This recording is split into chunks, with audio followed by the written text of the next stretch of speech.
Amroli police station વિસ્તારના બંધ મકાનનું તાળું તોડી સોનાના દાગીના એક્ટિવા ચોરી કરતા રીઢા ગુનેગારને કુલ 1,30,960ના મુદ્દામાલ સાથે પકડી પાડતી સુરત શહેર ક્રાઇમ બ્રાન્ચ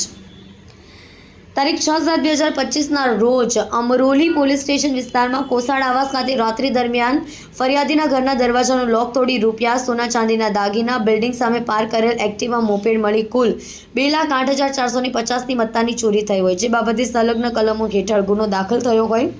અનુસંધાને પોલીસ કમિશનર, સંયુક્ત પોલીસ કમિશનર ક્રાઇમ, નાયબ પોલીસ કમિશનર ક્રાઇમના હોય ઘરફોડ ચોરી, વાહન ચોરીના ગુનાઓ શોધી કાઢવા માટે સૂચના આપી હોય. ક્રાઇમ બ્રાન્ચની ટીમ પ્રયત્નશીલ હતા. દરમિયાન બાતમી હકીકતને આધારે આરોપી મનીષ ઉર્ફે આઝાદ સુભાષભાઈ પાંડે, ઉંમર 34, રહેવાસી ઘર નંબર 192, શિવમ રો હાઉસ, મેરી માતા સ્કૂલની પાછળ,